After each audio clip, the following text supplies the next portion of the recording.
Comparing yourself with people on social media will do nothing but make you regret and become more jealous and enhance the negative emotions. And that's what's on my mind today.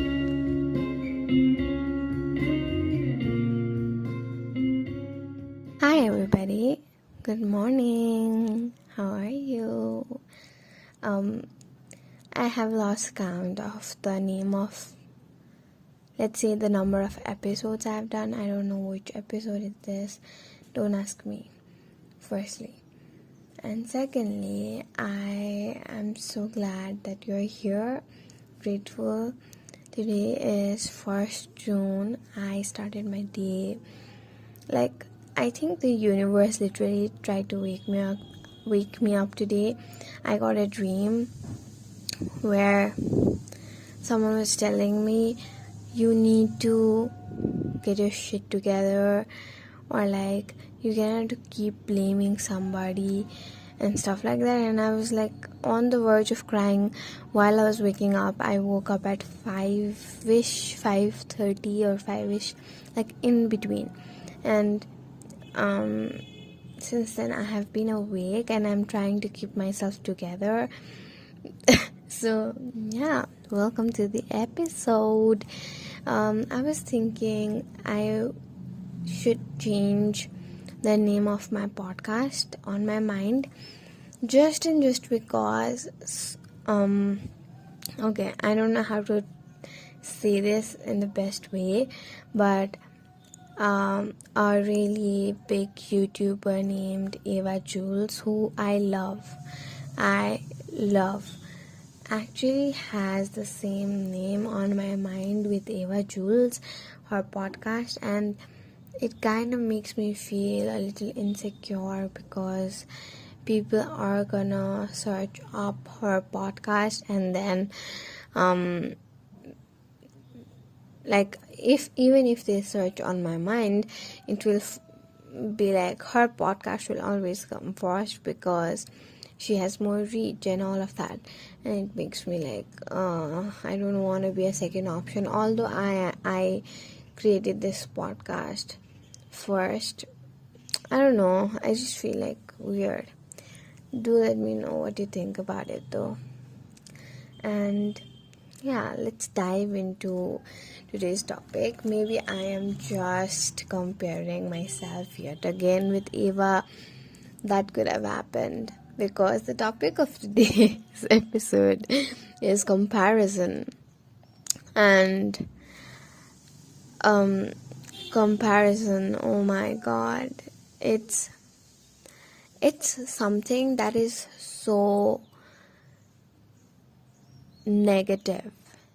And although some people may argue, it kind of is, it will always be, because when you are not living your life in your terms and comparing it with somebody else in any way, even though you feel like I'm doing it in a good way, I think it does not work like that. I think people cannot be comparing in a good way, because every human being is so much different, and there's no point in comparison, even though comparing on the basis of identities, race, religion, culture, age, everything. People even compare artwork, so something that is so subjective. If people are able to compare that, objective things that we run this world by, material success, worth, this person is worth so much, their revenue, their income, people like to do that. And I think that in some point, in business terms or whatever it is, they might have to do it to compare who is the best person for that position or something of this sort. But what comparison in some form or the other does to us is it will make you compare your life and everything else subconsciously as well. And there's a place this is coming from, so I will dive in deeper with it. Firstly, I think social media is aiding so much in this toxic comparison, never ending hamster wheel. Like, you always have something to look up to. The influencers, they're the name is literally, I don't like that name at all. So social media aids people to compare themselves because she's the same age as me and stuff like that. What we forget is we are not in the same place as them, neither in the same mindset as them. Nothing is common, but we still go ahead and compare ourselves with social media people who might show their very best self. And to dive in deeper into this, I want you to look at your feed. Go and look at your feed on Instagram or whatever stories you share. What you share mostly is the very best of you. Not for me though, I just cry in some of my videos, so there's that. But mostly I'm trying to make this place authentic. What I mean is, like, people put out the best of them, put the best filters and make it look all aesthetic and everything, and you believing that when you are doing the same thing is kind of like insane. Okay, and I don't blame you because it happens very unconsciously. It is like, especially because we are using social media, like this generation, my generation. I have had social media since I was like 11, 12. Although that was not a very great place to have Facebook. It has always been there, and then you do not reflect on it, so it becomes an unconscious part of you, and you do not even know. And especially the algorithm and everything, it works to support that like so much. For example, you may not know that the reason you are watching that girl's photo is because you want her body.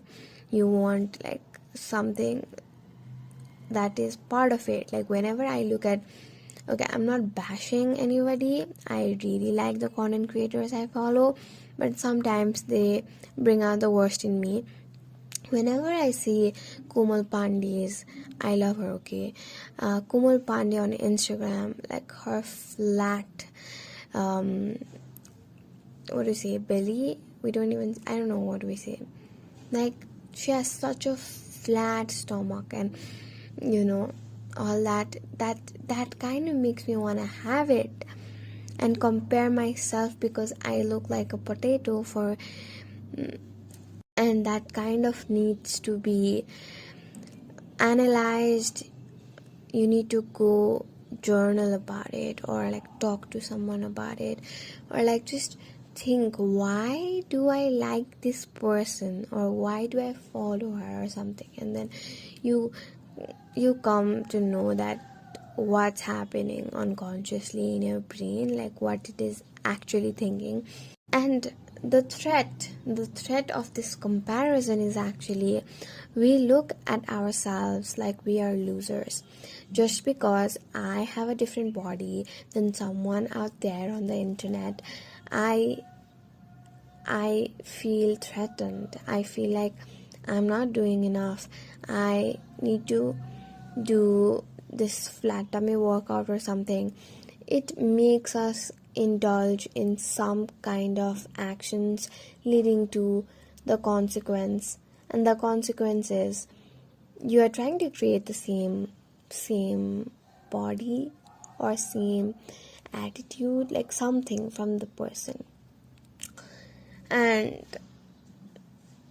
for me, I think, okay, wait, I'm 19 now, and if you know, like, people who are 19 abroad live on their own terms. They usually, move out of their parents' home and all of that.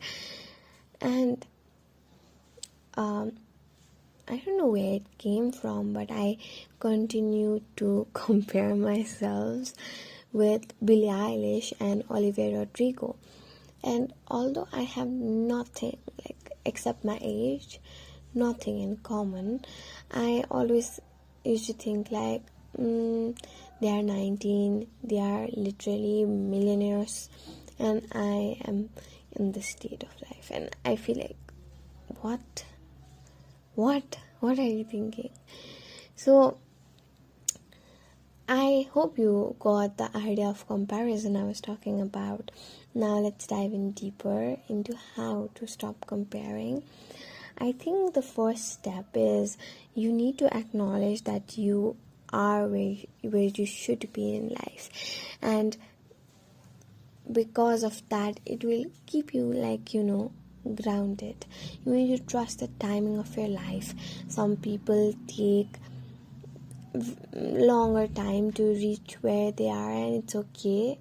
Like, this idea of having a mansion when you are 26 is a little crooked, if I say that myself. So acknowledge that you are where you need to be. Trust the timing of your life. Next, you are comparing because you have nothing better to do. Face it, you're comparing because they have a better life than you. You are not gonna compare yourself with someone so low and think like, we are doing so good. It doesn't. We'd like to. Listen to me. We as humans like to think of ourselves as a low thing. We need that. I think is a way we motivate ourselves. I don't know if it's genetic or what, but like, I think we like to think like lowly of ourselves, very low, because we think that is humble, firstly, or we think that we are so, and all of that are kind of problematic. So that's why maybe you are comparing yourselves for either to get a good feeling like you are doing good. If you are comparing yourself with someone who is technically low, quote unquote low, then you like to butcher yourself, and that's why you are comparing yourself with Olivia Rodrigo. And whatever it is, comparing needs to stop. And to stop that, I think analyzing the aspects of life where you can do better is super important. Do a life audit every month, where you talk about your intellectual side, spiritual side, every possible physical side, mental being. How are you feeling? What kind of work you need to do? Any goals that you want to set for the upcoming 3 months. All these can help you so much and navigate a path. Next, affirm and believe you are doing well. Trust this. Believe it. Take a deep breath and say, I am enough. Say it. I am enough. See? You are enough. Next, you need to be patient with yourself. And your direction is important than your speed. I'll tell that again. Your direction is important than your speed. You need to be patient. What someone else got at that age in time may not be something you get because of many reasons. It may be demographic, cultural. You may not have that talent. Everything is there. But what you have, you need to learn to sharpen it, do well in it, and be patient and wait for your turn, because your turn is coming. And lastly, you need to do a social media detox, because it's super important. Once a week, turn off everything, like throw it away, throw your phone away if you can, but sometimes I have to shoot, so I don't throw it away. And just take the time off to do something that you have always wanted to do. Maybe a painting, maybe a sketch, maybe going out somewhere, maybe talking with your friends, going on a date with yourself or with your partner or with your friends, whatever you would like. Go on a hike. There are so many options. You need to let good things happen to you and not wait for good things to happen to you. Like, you need to give yourself up and let good things happen. I hope that makes sense. And lastly, I think in some cases it's better to delete apps. I am too addicted with Instagram. I delete it super too much. I install it for uploading something, and then I immediately uninstall it, and that's just because I can't handle. I don't have any control. So sometimes deleting apps is also really important. And yeah, I think that's it for today. I hope I made sense, and thank you so much for being in this episode. Sorry for all the noises. Summer mornings, everybody wakes up super fast, and happy summer of 2022. I'm so excited for this podcast to rise and shine, and do let me know if I should be changing the name or something, like I don't know. So yeah, bye, love you.